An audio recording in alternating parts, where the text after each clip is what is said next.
Morning, everybody. Want to talk to you about having fun with people on your team, people in your brokerage, even coworkers. You know, you don't have to be necessarily a team leader or a broker owner to have fun with the people that you work with. You know, and we just put out a video Thursday night, and it was with a group of people who joined the company back in May. And I mean, the video was literally touching for me. It's the longest one we ever put out. It was 23 minutes long.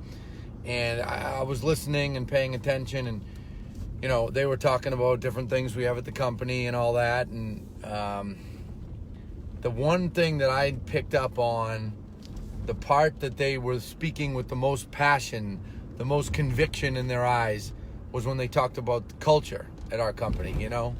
And when I was like thinking back about that and thinking about, you know, what we've done or what it's been like since they joined in May. I mean, it's September.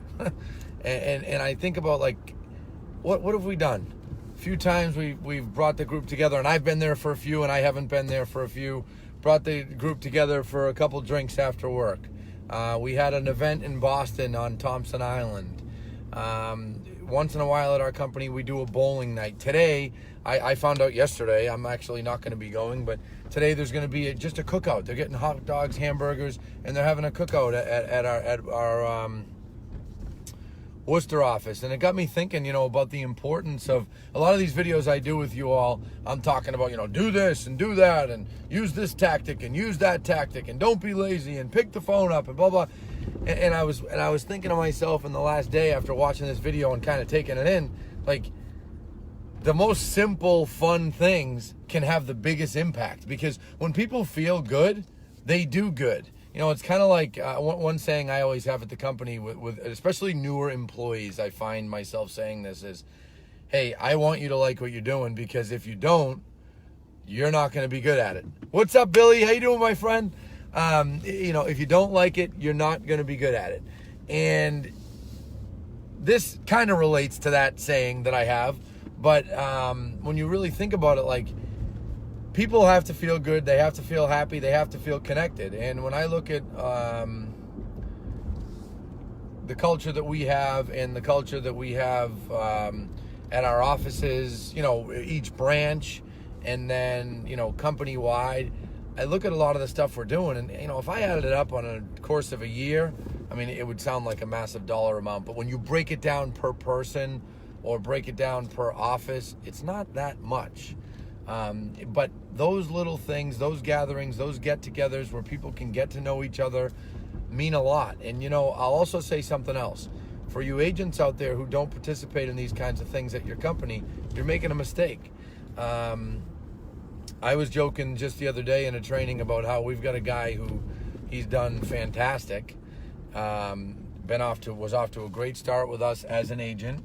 And now he works on our business development team. His name is John. Many of you will know who I'm talking about. And I was joking with a new group of agents, and I said, hey, look at John. John's the only guy I know that goes to everything he's invited to and stuff he's not invited to. But, I mean, it's true. When this guy came in the business, he went to every single gathering, every social event, got to know everybody. And I'll tell you something. We have offices all over the state, and he wasn't in the business 3 months. And when someone in the Waltham office had a referral to someone out in the Worcester office, he was getting those referrals. So, and then the same goes for, like, our other organization that we're a part of, Leading RE. He would go to those events. We'd come home, and then people that had referrals would ask to send them to him because they met him. And sometimes we'd be like, well, he's not exactly in that territory. Yeah, but I want him to get it. Okay. So the point I'm getting at is, guys, for a small amount of money spent, you can get a big bang for your buck for you leaders out there just by bringing people together to have fun, have a couple drinks on a Friday night, get to know each other, support each other. And for you agents, you know, you could pull together your coworkers to do that, and you'd be surprised what'll come of it, and go to the things you're invited to. Another thing that I spoke about this past week, and I'm kind of bouncing around, but they're all related, is I was out at the Mass Association of Realtors event, and I moderated a panel about you know, what do we all get for the dues we pay? And I put a long post out, and I talked about how I wish I gotten involved sooner. I started in the business in 2004, didn't get involved till 11. But one of the things that I said there, and the other panelists said there, is go to the events. I mean, our realtor associations put on awesome events. Why not go? Hey, there's John. John, I was just talking about you, buddy. You just missed it. Somebody probably texted you. But go to the events, mix with people. You know, we did it. We went out there. We had some of our business development folks out there, some agents out there. We went to the event, and then we went, to the bar with a group of us, and just connecting and having fun. I mean, that's really what this message is all about, is connect, have fun, spend time with the people that you work with, because good will come of it. And that's about all. That's the end of my Saturday morning rant. I hope you all have a wonderful day. And that's all. Thanks, guys.